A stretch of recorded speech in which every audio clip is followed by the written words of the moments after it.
Krishna Krishna, Hare Hare, Hare Rama, Hare Rama, Rama Rama, Hare Hare.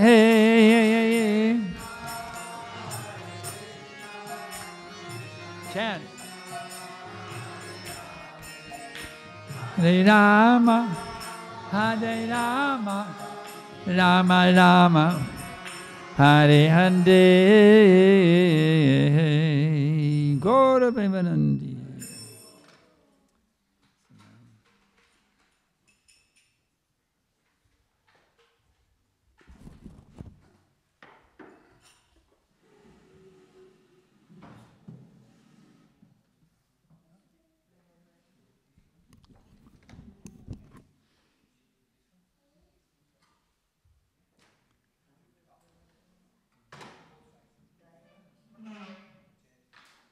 Jayam Vishnavan Vadamaham Zabadi Vijagacharanja Astadarajashi Śrīmad Hizdavan Grace Shile Si Bhaktivedanta Tridandika Swami Maharaj Prabhupada Ki Jai ISKCON Founder-Acharya Srila Prabhupada Ki Jai Bhatita Pavana Savior of the Fallen Souls Srila Prabhupada Ki Jai Srila Prabhupada flooding the whole universe with the tidal wave of ecstatic Krishna Prema Ki Jai Jayam Vishnu Banbanamaham Zabadi Vijagacharanja Ashtadarajadashi Śrīmad His Divine Grace Srila Bhakti Siddhanta Saraswati Goswami Maharaj Prabhupada Ki Jai Ananta Koti Vaishnava Vrinda Ki Jai Namacharya Srila Haridas Thakur Ki Jai Pramsakaho Shri Krishna Chaitanya Prabhu Nityananda Shri Advaita Gadadhar,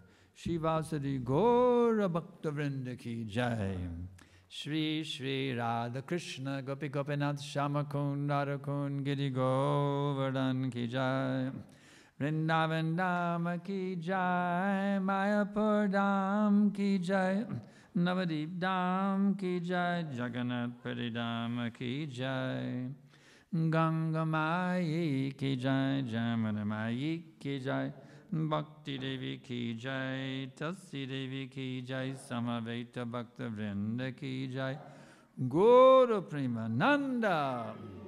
All glories to the assembled devotees. All glories to the assembled devotees. All glories to the assembled devotees. All glories to Shri Shri Guru and Gauranga. All glories to His Divine Grace. Srila Prabhupada. Nama Om Vishnu Padaya Krishna Prastaya Bhutale. Srimate Bhaktivedanta Svaminiti Namane. Namaste Saraswati Deve Gauravani Pachadine. Nirvishesha Shunyavadi Paschachadesha Tarine. So today we are reading from Śrīmad Bhāgavatam, Canto 4, Chapter 23, text number 19. On the board they put Patni, P-A-T-N-I, but it's actually, there's a Y in it here in the actual book. The Y is there, which is slightly different. Om Namo Bhagavate Vasudevaya.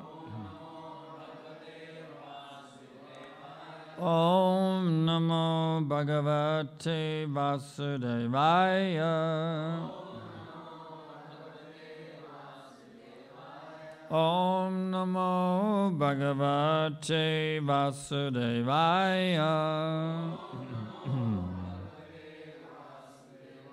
Archinama Maharagi Tatpatni Anugata Vanam Sukumari Atat Arha Cha Yat Padbyam Sparshanam Bhuva Archanama Maharagi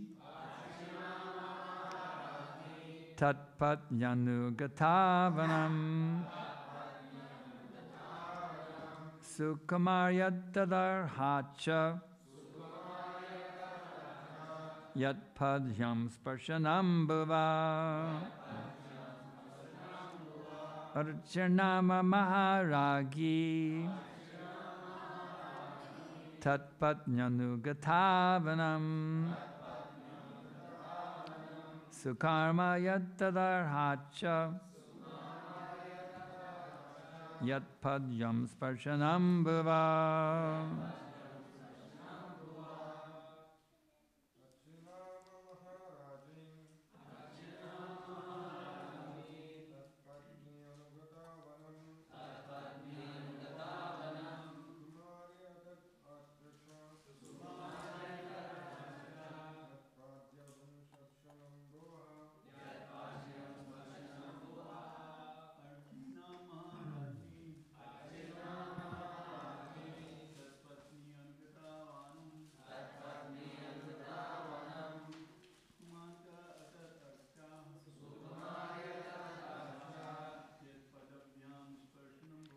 Yatpadyam sparshanam bhava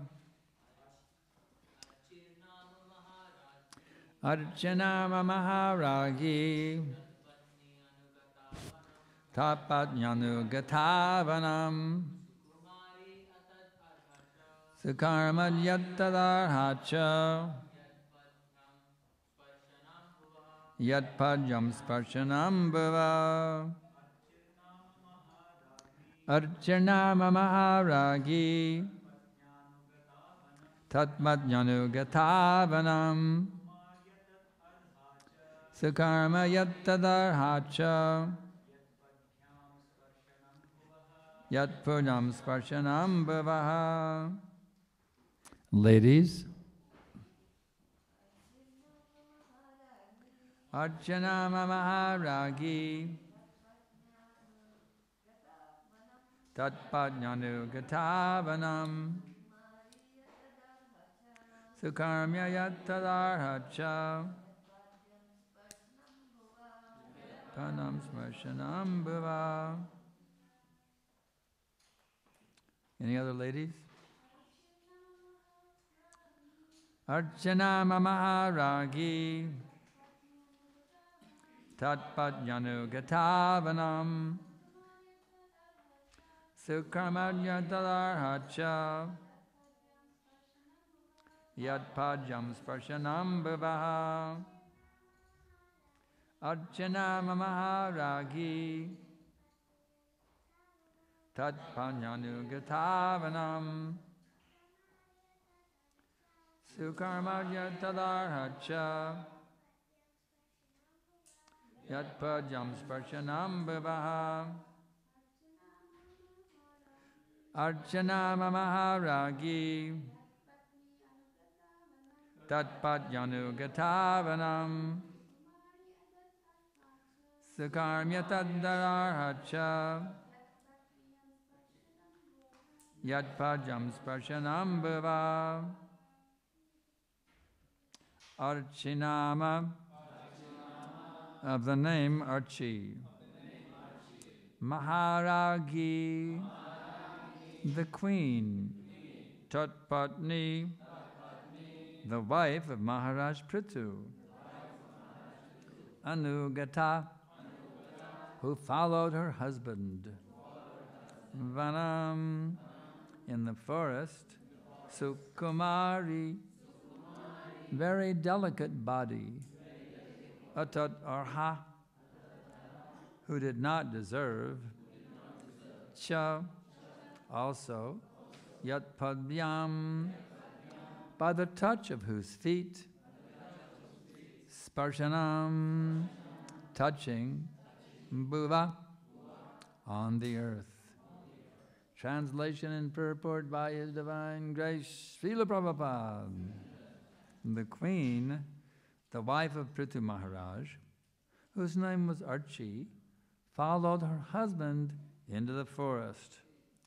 Since she was a queen, her body was very delicate. Although she did not deserve to live in the forest, she voluntarily touched her lotus feet to the ground. Purport. Because Prithu Maharaj's wife was the queen and also a daughter of a king, she never experienced walking on the ground, for queens used to never come out of the palace. They certainly never went to the forests and tolerated all the difficulties of living in the wilderness. In Vedic civilization, there are hundreds of similar examples of such renunciation on the part of queens and dedication to the husband. The goddess of the fortune, Mother Sita, followed her husband Ramachandra when he went to the forest. Lord Ramachandra went to the forest in compliance with the order of his father, Maharaj Dasharat.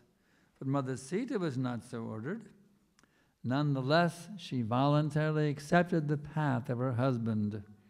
Similarly, Gandhari, the wife of King Dhritarashtra, also followed her husband into the forest. Being the wives of great personalities like Prithu, Lord Ramachandra, and Dhritarashtra, these were ideal chaste women.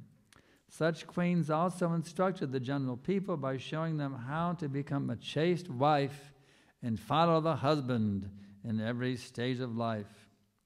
When the husband is king, she sits beside him as the queen. And when he goes to the forest, she also follows, despite having to tolerate all kinds of difficulties in living in the forest. Therefore it is said here, atat arha, that although she did not want to touch her feet to the ground, she nonetheless accepted all difficulties when she went to the forest with her husband. Vandeham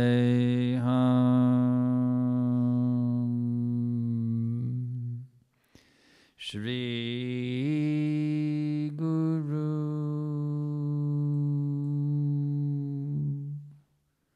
Shri Jata Parakamalam Shri Gurun Vaishnavam Shri Rupam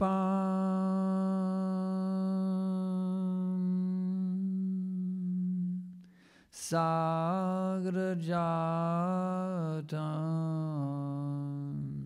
Sahagana Raghunathan Vitam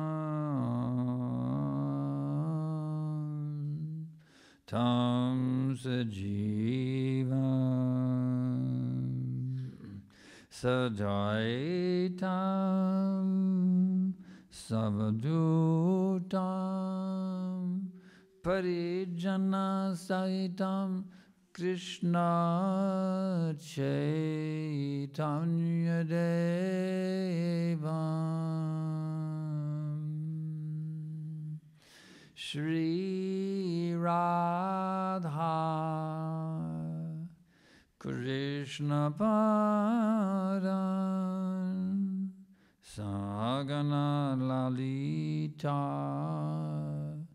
Shri Vishakanvitamscha Namah Vishnu Padaya Krishna Prestaya Bhutale Śrīmate Bhaktivedanta Svaminiti Namine Namaste Sarasvate Deve Gaudavani Pracharine Nirvishesha Shunyavadi Paschatya Dishatarine Mukam Karoti Vachalam Pangum Lam Yagate Girim Yat Kripatamaham Vande Shri Guru Dinatarinam.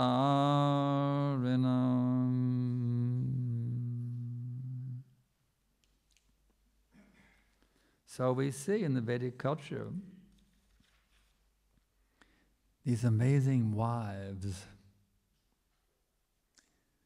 who undergo so many difficulties with no complaints, simply to serve their husbands. This is the ideal standard. Of course, in our modern-day society, where are such men that are worthy of being followed like them? obviously. You see. We say all these women, they don't follow. They're no good because they don't follow, but what is our qualification to be followed? You understand? You see?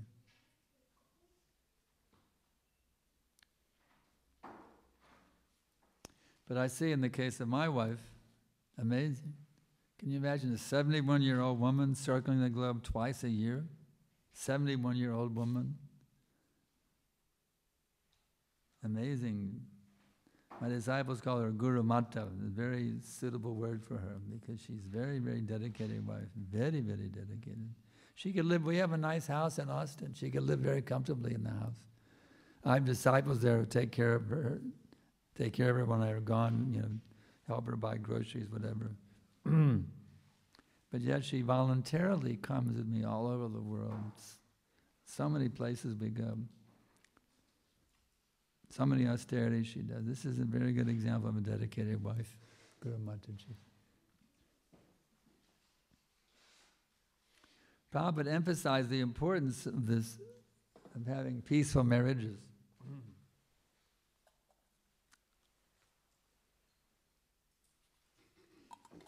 My godbrother Tejas, he was there in India in the early days. There's only a small handful of disciples with Prabhupada in India. So his wife Tejasini, they would have disagreements, and Tejasini would run away. And Prabhupada would have to bring her back. Prabhupada was the marriage counselor, you see. When there was a problem in the marriage, he would bring them back together again. Again and again, he was bringing Tejasini back. He asked Tejas, what is the difficulty? He said, Prabhupada, she doesn't do what I say. So Prabhupada said, if she doesn't do what you say, you should do what she says. And this way you must live peacefully, you see. So that's a good pointer for all our householder couples in ISKCON, You do what he says, but if that doesn't work, then you should do what she says, you see. In this way. So another level of understanding this verse is how much one should be dedicated to the spiritual master, you see. Just as the chaste wife is very dedicated to her husband, the disciple is also dedicated to the spiritual master. A proper disciple, you see, will do any austerity. There's no question of something, I can't do that for my spiritual master. Whatever the spiritual master wants, the disciple carries it out.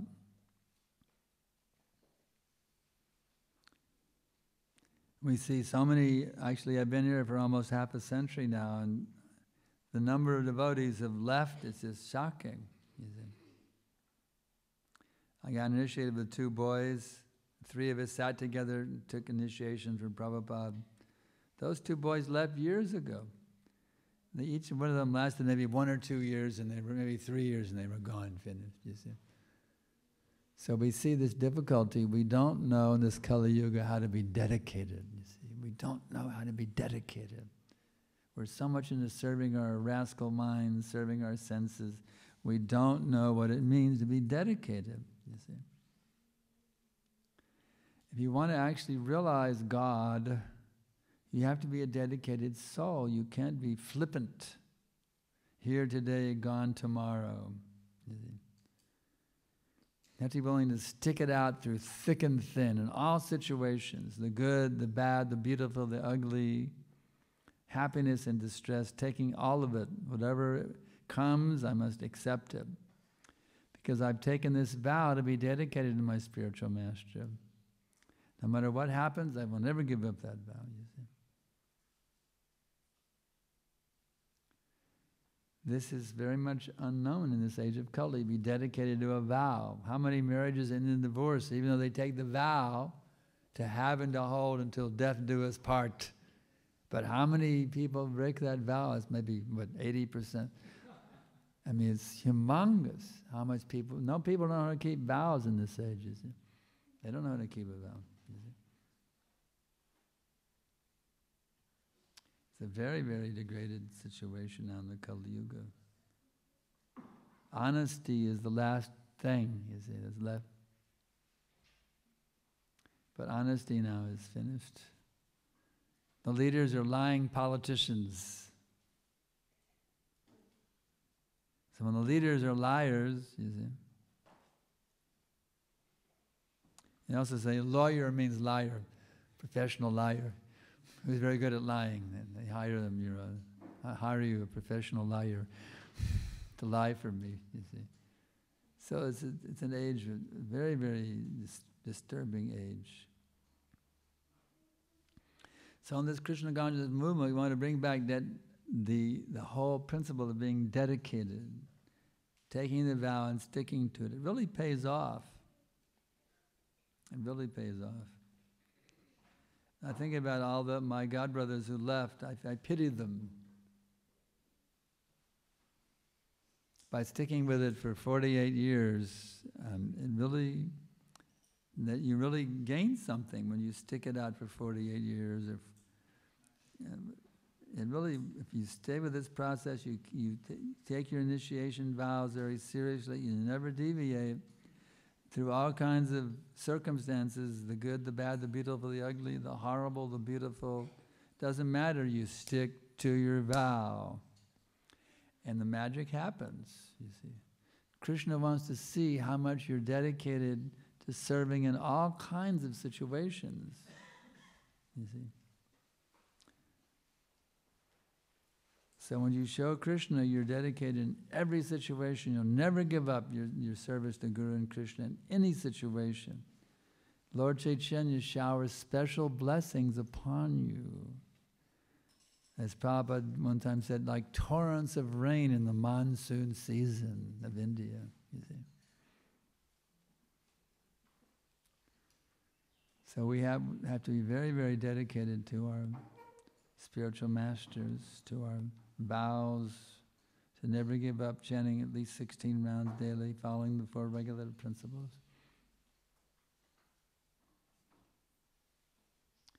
When you give yourself to Krishna, Krishna gives himself to you. In fact, Krishna is very liberal. If you take 1 step towards Krishna, he will take 10 steps towards you. So that's got to be a very good investment. Where can you invest $1 and get $10 back? You see? That's Krishna consciousness. You see? Every little bit you invest, you get so much reciprocation. What is speaking, if you totally give yourself, then the reciprocation is unlimited. Unlimited reciprocation comes from the Lord. So, my dear Prabhus and Matajis, we have a choice. We can cheat ourselves or reward ourselves. What should we rather do? Would you rather cheat yourself or reward yourself? You can cheat yourself by continuing to be a servant of your senses and remaining stuck in the cycle of birth and death. Or you can reward yourself by saying, okay, I'm going to do it. I'm giving myself to Krishna. Krishna, Krishna, Krishna, Krishna. Krishna is so kind. He makes himself so readily available, so accessible. Simply by the holy name, Hare Krishna, Krishna Krishna, Hare Hare, Hare Rama, Rama Rama, Hare Hare. If chanted with love, you are directly in contact with Krishna himself, just the same as if you could go to the spiritual world and be there with Radha and Krishna in Goloka Vrindavan, witnessing their pastimes happening before your very eyes. The same potency, the same presence of the Lord is there in Hare Krishna, Krishna Krishna, Hare Hare. Hare Rama, Rama Rama, Hare Hare. So what are we doing? Running after sex life, running after money, running after power, running after fame. When these things are flippant, they're here today, they're gone tomorrow. Is it? Flickering. Why should we run after these things which are so flickering? Even if you get them, they're gone very soon. The intelligent thing is to pursue that which can never be taken away. Why should I go after something which will be taken away today, tomorrow, next week. Why should I spend so much energy and so much of my consciousness trying to achieve something which will be taken away from me very soon? That's not very intelligent. Rather, I should focus my mind, my senses, my intelligence, focus everything on achieving that which can never, ever, ever be taken away from me. That's why Krishna consciousness is sometimes called Buddhi Yoga, the yoga of the intelligence. You see? Intelligent persons, they take to this pathway. The so-called intelligentsia of the material world, they're simply fools and rascals, the PhDs, the Nobel laureates, they're just fools and rascals. They're celebrated fools and rascals, that's all. Shvavidvada ushtra kadai, sangsutak pujishak bashu, najata karma pato peto, jata nama gadagadajaha. Bhagavatam says, those men who are like dogs, hogs, camels, and asses, praise those men who do not listen to the transcendental pastimes of Lord Sri Krishna, the deliverer from all evils. So when the dogs, hogs, camels, and asses want to glorify someone, who will they glorify? A big dog, hog, camel, and ass. So the glorified people in today's society, they're simply a royal edition of the animals, that's all. The big dogs, big camels and asses. You see. So if you're a follower of the dogs, hogs, the camels and asses, you're simply a little pipsqueak dog, hog, camel and ass. So what do you want to be? You can be a human being, you can be dog, hog, camel, and ass. Spiritual life means become a human being. Otherwise, simply animals. This whole material society, what's that popular saying, going to the dogs, you see? The dogs are barking, roof, roof, roof, roof, get off my turf. The human beings are barking, roof, roof, roof, where's your passport? Where's your visa? You see? It's the same thing. You come to a country, it's the barking dogs there, the passport officer control. Barking dogs, you see. I remember I went to Malaysia, I put my passport down, he said, I don't like the way you put your passport on the table. Ruff, ruff. How can you put your passport on the table in that way? You must put it like this. He didn't like the way I laid the passport on the desk. He chastised me for laying my passport a little bit abruptly, laying my passport on the desk, barking at me when I entered Malaysia, you see. So this is our modern society, barking dogs, you see. So it's your choice. You can remain in an animalistic consciousness of serving your senses, Indriya Seva, you see, or you can serve Krishna. So the intelligent person will analyze what is the result of serving my senses and what is the result of serving Krishna. And he'll decide which is best. He'll study very carefully the difference between the two. Serving your senses, you can get some instant gratification. Wow, I can eat this, I can drink that, I can have sex. Wow, instant pleasure, you see.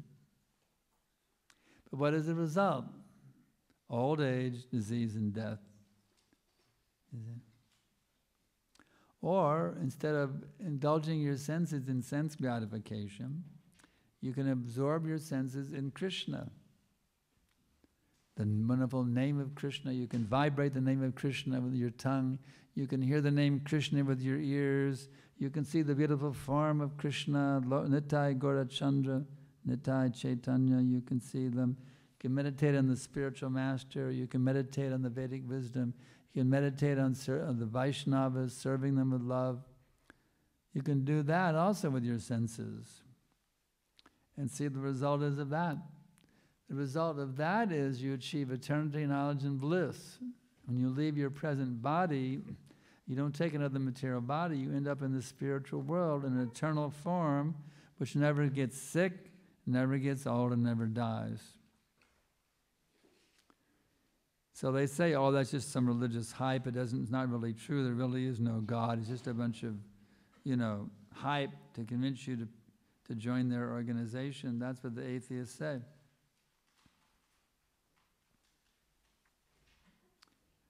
So does this atheist philosophy really hold any water? If we analyze it intelligently and logically. Atheism says that everything comes out of nothing. That's the foundation of atheistic philosophy. It all comes out of nothing. So can we verify that scientifically? Let's see if we can find anything that comes out of nothing. You see? This paper tissue, well, it came out of the box, right? So, this body came out of my mother's womb. We can take anything and we can see it came from something. So we have millions and trillions and billions and quadrillions of examples of things that come from things. Show me an example of one thing that came out of nothing. Newton deduced the law of gravity by seeing so many apples falling. You see? Was there any apple that went up instead of down? No, all the apples went down. So you understood the law of karma, the law of gravity, you see. So all the apples are going down. So in the same way, we can understand the law of reality, that everything is coming from something. We can deduce there's an original something that everything came from. Just as Newton deduced the law of gravity, we can deduce the presence of God with the same logic. You see, and he's celebrated as a great scientist. You see? So we can also deduce the existence of God. As an original, there must be a source, original source for everything. You see? So when one finds out that source, when one learns that he masters the art of connecting with that source, he is called a self-realized soul. When you can resonate with the original source of all existence, then you are on the liberated platform. You see? Then you're fully connected with that powerhouse that's energizing everything. That's why a pure devotee is so powerful. He can deliver all the living entities of this material world back to home, back to Godhead, because he's fully connected with Krishna. You see?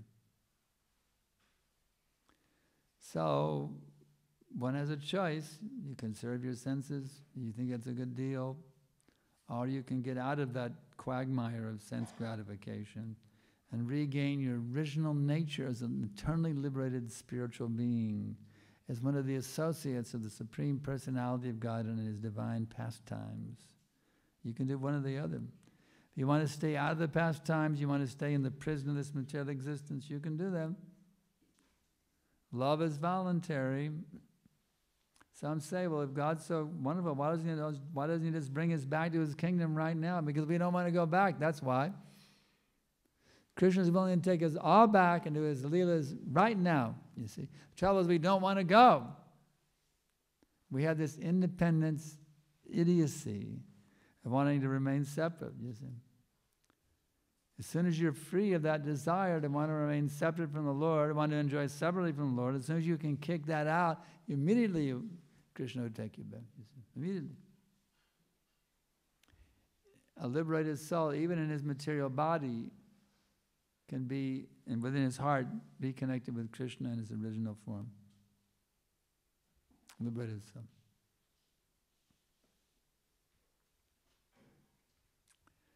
So please take this process seriously. Don't spoil your life running after sense gratification. Realize that Krishna is the supreme authority, and if I follow his instructions, my life will become absolutely perfect. When you buy some piece of equipment from a manufacturer, you get the owner's manual that goes with it so you can learn how to properly utilize it. It's like there's one Aborigine, he got an automobile, he used it as a place to sleep. He didn't know how to drive it. He saw a nice back seat, he just used it for sleeping. He used the automobile for sleeping, that's all.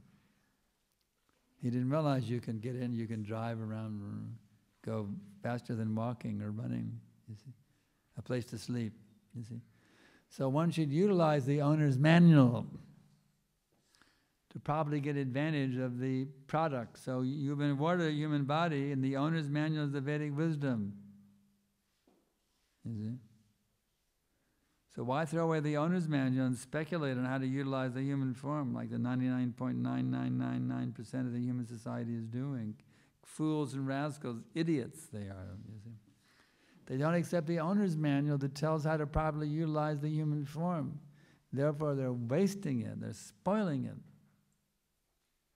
But those who are intelligent, they take advantage of the owner's manual that comes with the form of the body, the human body, and they utilize it to reconnect themselves, you see.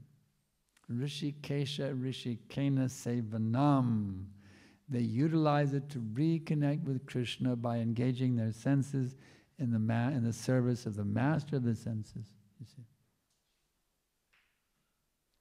So it's up to us. No one's going to force us. You can do whatever you want, but those who are intelligent will take full advantage of the bona fide spiritual master. They'll take full advantage of the association of Vaishnavas. They will take full advantage of these Vedic scriptures and regain their original enlightened state of consciousness, totally beyond time and space. You see? Those who are intelligent, you see. So it's your choice. You can be a fool, you can be intelligent. It's up to you. What do you want? If you'd rather be a foolish moron, you can do that. But if you want to be an enlightened soul, qualitatively one with the Supreme Personality, Godhead, the source of all existence, you can do that too.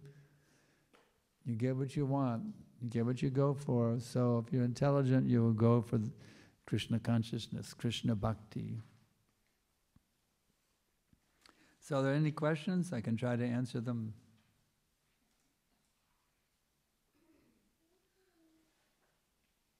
Looks like there's no questions. There's one. Let's see if I can hear it. I'll try. Some of these activities that you said are flickering. Some of the activities that are Flickering, like the material desires. wicked? Flickering. Oh, okay. So, why do we feel attracted to them again and again, even after getting negative effects from them? Why are we still attracted to flickering flickering things even after knowing about Krishna consciousness? Is that the question? Like, why do we feel attracted to them even after getting like bad effects from them again and again? Bad effects from what? Getting them again and again. Bad effects, we get through the bad effects, and still why we are attracted to them. We're just idiots. Idiots. They have no brains. Is it? It's like we've been bitten again and again, and still we go back again.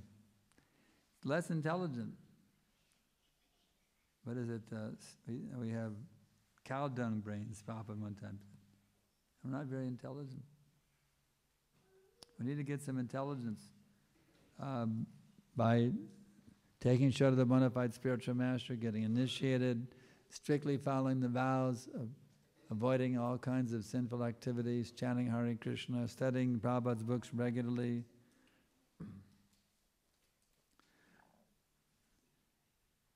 Because we're not, one reason is we don't study Prabhupada's books enough, you see. Prabhupada said, all of my disciples have to read all of my books, and that means grand disciples also, you see.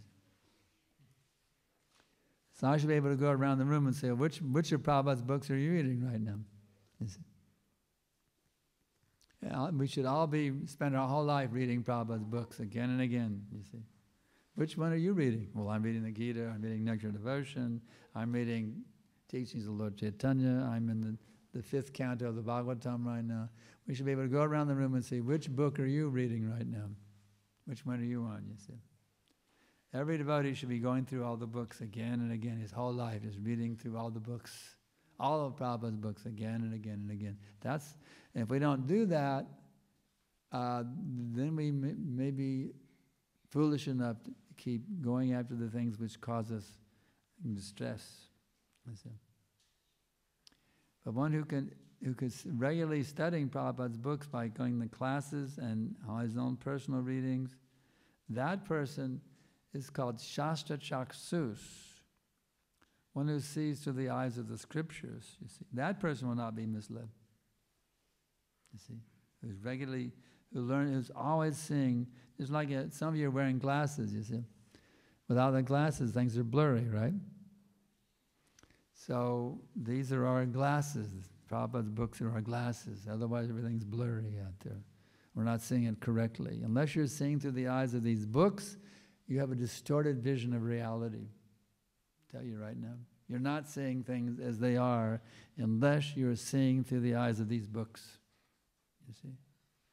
And such a person who's not seeing through the eyes of the books, he can be carried away easily by sense gratification desires. Easily carried away. So you have to read the books again and again. You say, well, I've already read all the books. Well, then read them again. You remember everything you read? Nope. Okay, then read them again, you see. And you read them again, the whole life, again and again, looping the loop. Even if you read it 100 times through the books, that's all right. No, it's a question of reading Prabhupada's books too much, is it? Any other questions? Any challenges, corrections, revolutions? Everyone satisfied? Yes?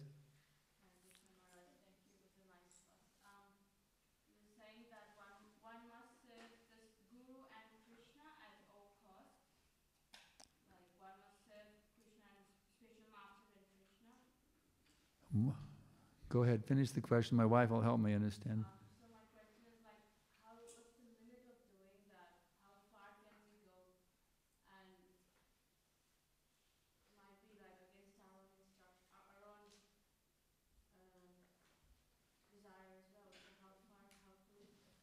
how far can we go?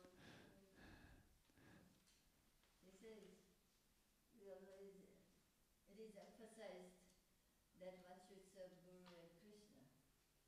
So, how far, what is the limit and how far we should go into it besides our desires? Besides our desires?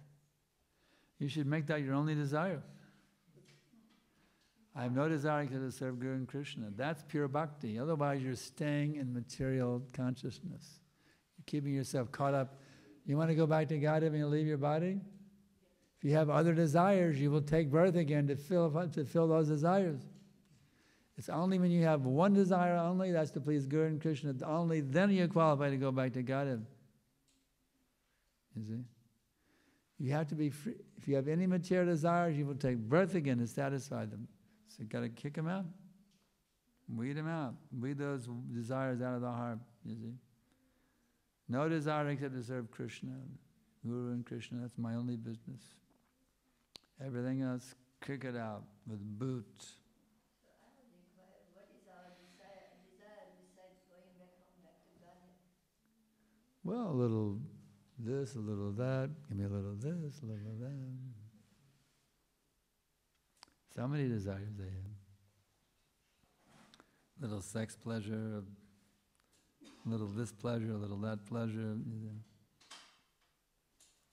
Why should we remain slaves of these senses? You see, one should go Swami, a master of the senses, not a servant of the senses. Actually, the only thing you really need to be satisfied is Krishna. A loving relationship with Krishna, that's the only thing you require to be satisfied. Nothing else is necessary. Nothing else is necessary.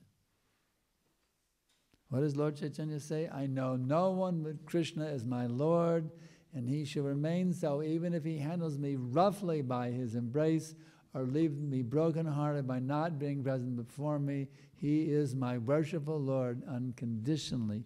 That's the mood you have to have. That mood, and only that mood will fully satisfy you. Anything else, you'll be agitated. You understand? Anything else? Yes? Here, Prithu Maharaj's example and our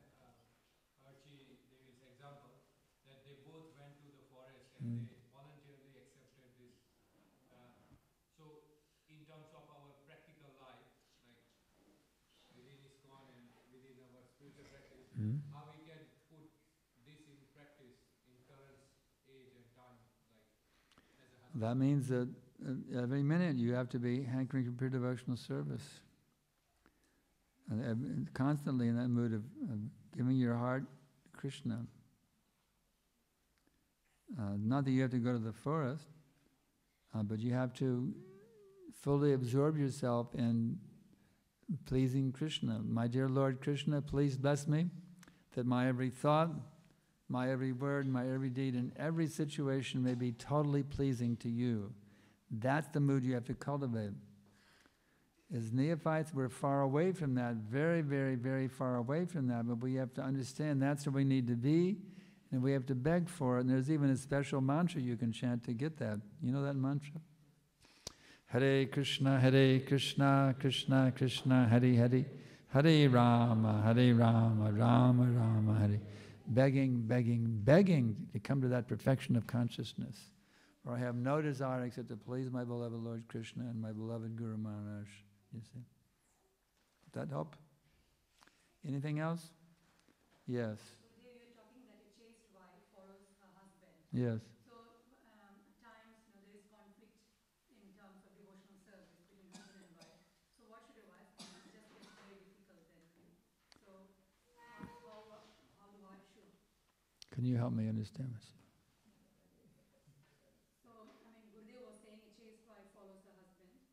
So in terms of conflict between husband and wife with regards to any devotional service, because we all come with different nature. So what should a wife do then? Because she knows that maybe that's not in the best interest. So how then the wife follows her husband? She says there is conflict about devotional service between husband and wife. So in that regard, how the wife should be following the husband.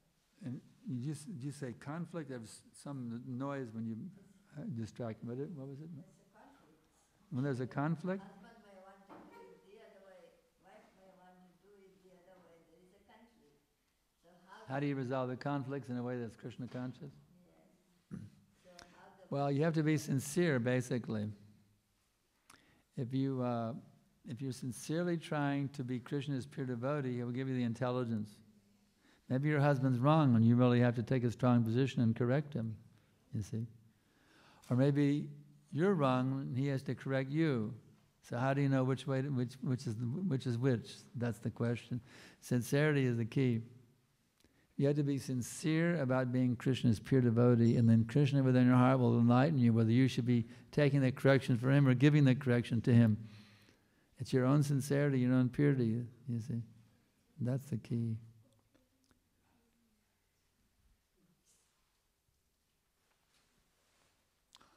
Okay, next.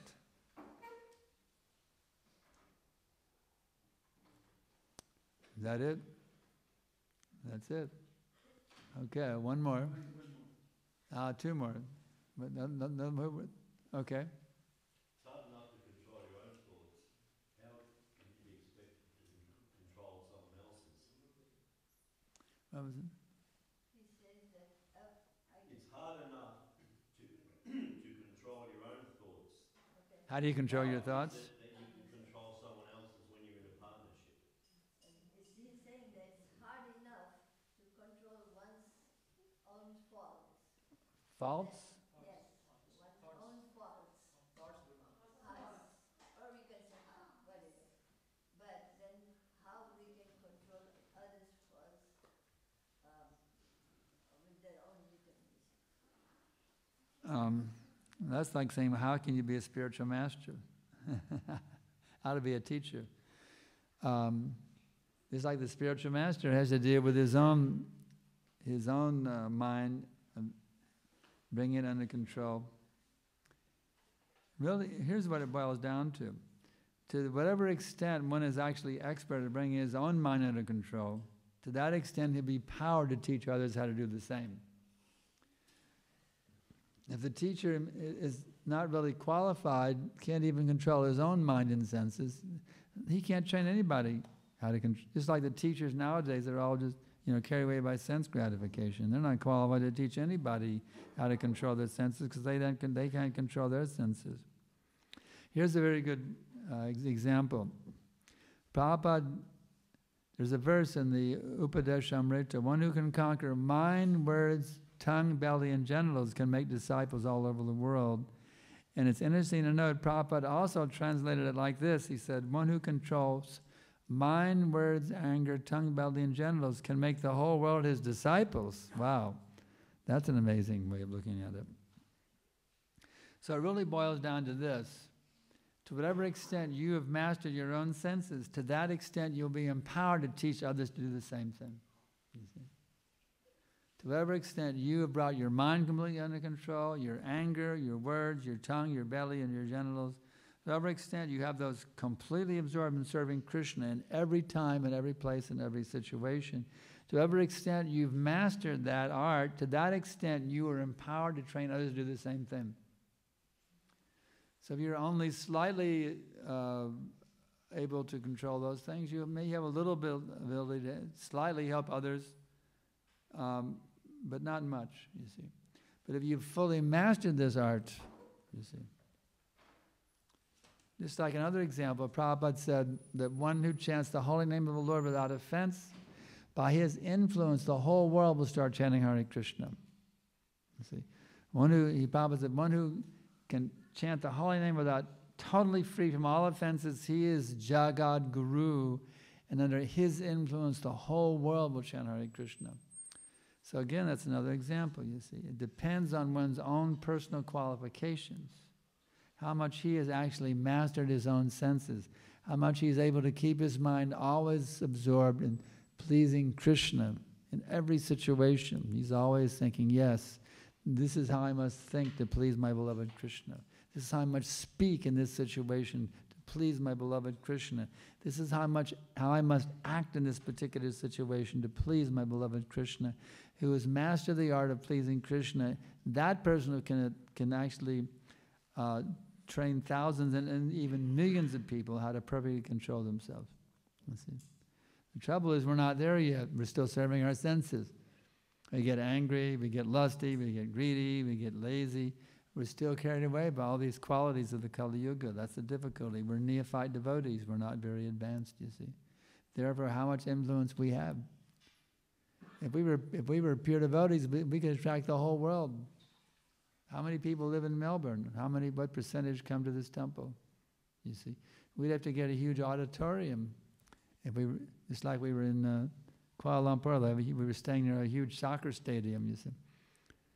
If we were actually pure devotees, we could fill the soccer stadium for the Bhagavatam class. You see, but we're not pure devotees. That's the problem. We can only attract a few people, because we're not pure. So it really boils down to our own purity. The more we become pure, that day will come when we can attract the whole world. It's actually predicted. Kalar dasa sahasrani madbhakta samti bhutale. It's mentioned in the scriptures.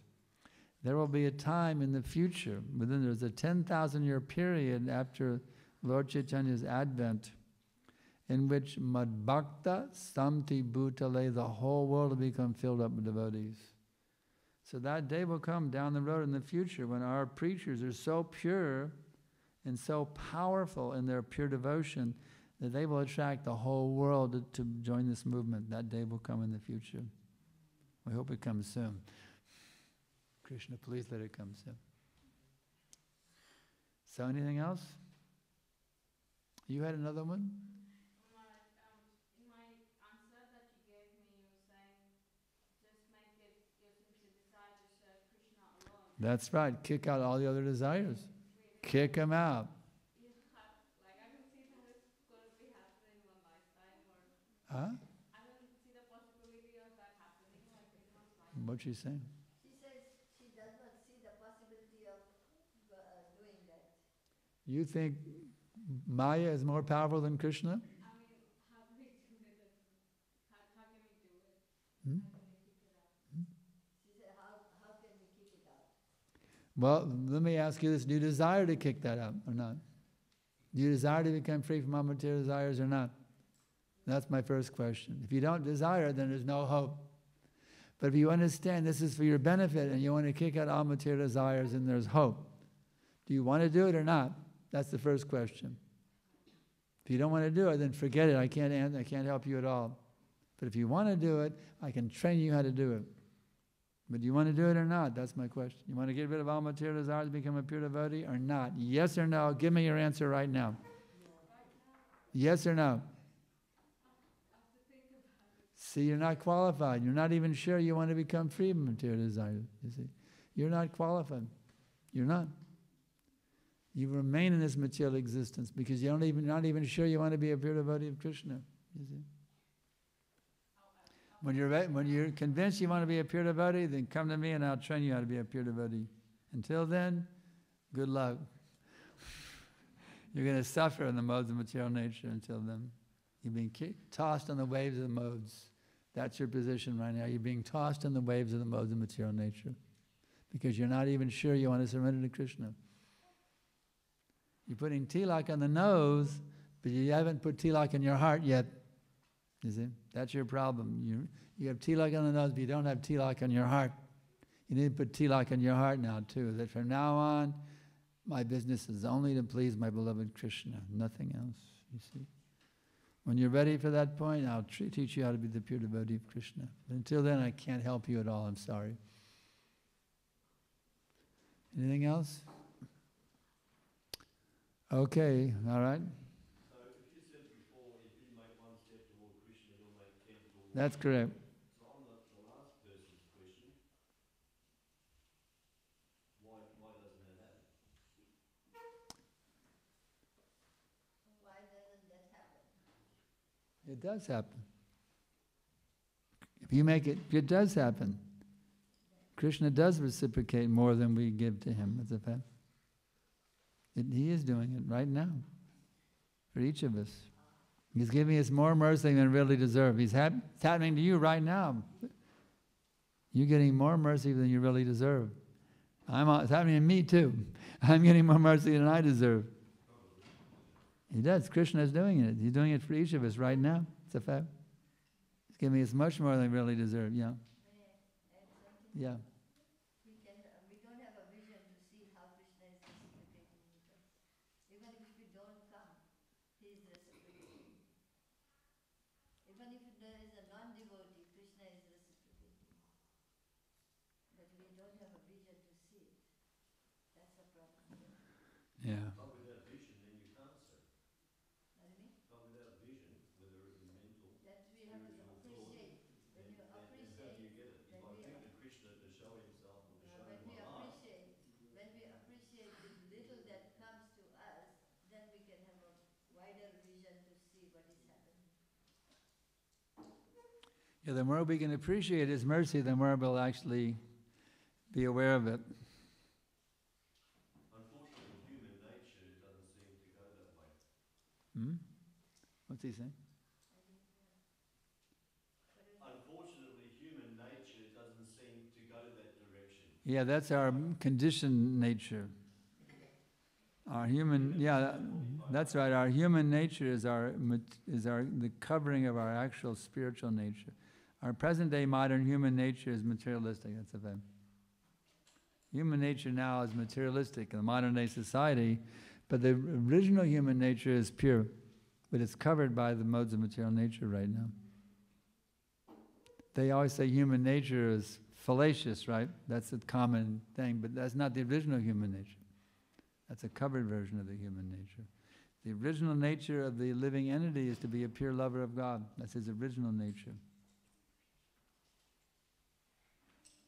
There's no argument there for me on that. That is very, very difficult to attain. What's It's very, very difficult to discern. Is that correct? Well, in the troughs in one's life, you're crying out to God for help. But once things get a little bit better, you forget all the things you cried out for. And that's human nature. It's very difficult to get around that as much as you want to. how to overcome the deficient human nature? Yes. Well, it's a matter of whether you want to or not. Just like I told her. Do you want to become perfect and get rid of you want to See, there's 4 defects. The 4 defects are, what are the 4 defects? The senses are imperfect. There we have a tendency to be illusion. We make mistakes. And then we cheat. This is human nature. The 4 defects of the living entity. So we have these defects as a fact of cheating nature, an illusion, tendency to be illusion. These are the 4 defects are there of the conditioned soul. So if one wants to remain in that defective position, or does one want to become free from it? You see, if one sincerely desires to get free from those defects of the human nature, then Krishna from within will bring you to a bona fide spiritual master who will train you how to do that. It's a matter of whether you want to get free from it or not. If you're happy to remain in the defective nature, you can remain. But if you want to become liberated from the defective nature, Krishna will bring you in contact with a bona fide spiritual master who will liberate you. I know in my own life, as I described last night, I actually had a chance to meet Prabhupada. I didn't want to go because I was attached to being an illusion. But after 2 years, I finally came to the point where I really wanted to become free from my defects. I sincerely wanted to become free and pure. At that point, I was able to meet with Prabhupada, get initiated, you see. But for 2 years, I was keeping, even though devotees saying, come and meet our spiritual master. No, I wouldn't go, you see, because I've attached to my defects. But when you realize I want to get free of these things, you see, then Krishna will say, okay, now you can come, you see. You have to be, the general population, they're attached to their defects. I want to give them up. They're attached to them. My beloved defects. I want to keep them, you see. But when you actually realize these things are my enemies, I got to get rid of them, then you're qualified to get trained up how to do it. Yeah. Okay? Yes? We said that if we take 1 step to Krishna, he will take 10 steps. Correct. To us. We know the size of our step, like 1 feet or 2 feet. The question is, how big are the Krishna's size of the feet? Is it as big as Mahadev? I must be pretty cool what you said. I can make, but what did he say? He said that if we take 1 foot towards Krishna, then Krishna comes 10 foot. So how can we understand how big is Krishna's foot? 1 feet, 2 feet, 3 feet? That depends on... Bali Maharaj's example will be very good. Yeah. Krishna asked for 3 feet, Vamandev. Yeah. 3 steps. Any 3 steps, the whole universe was covered, yeah. Yeah, that's Krishna's amazing potency. But how much are you eager to get that mercy from Krishna? That's what it really boils down to. If you're eager, he can take 1 step that covers the whole universe, depending on your eagerness to get the mercy, you see. But I'm not sure, I want to be a pure devotee. Maybe I should remain a conditioned soul for a while so I get a little of this enjoyment, a little of that enjoyment. I'm not sure I want to be liberated yet, you see. Maybe Krishna gave a little baby step then. But yes, now I must become Krishna's pure devotee. I must kick out all desires and have 1 desire to serve my beloved Lord with every thought and word, every deed, in all times and places and circumstances for all of eternity. Then and now he can take 1 step that covers the whole universe, you see. So we just have to have that desire that I want to be Krishna's pure devotee. I have no other business now. I have to be convinced that that's all I need. Trouble is, we're not convinced yet. We're just thinking, yeah, a little sense grad, yeah. Give me a little sense grad, a little bhakti, a little sense grad, yeah. Krishna here and Maya and here, and yeah. Give me a nice balance of Krishna and Maya. That's our problem, we neophytes. We're not convinced that only Krishna, only Krishna. So we pray that let's beg Krishna and beg Prabhupada, we can get off this neophyte platform, really become serious about pure bhakti. So we'll stop here. We thank you very much for tuning in. Please take these teachings very seriously and now make your only desire to be the pure devotee of Krishna. Hare Krishna, Krishna Krishna, Hare Hare, Hare Rama, Rama Rama, Hare Hare.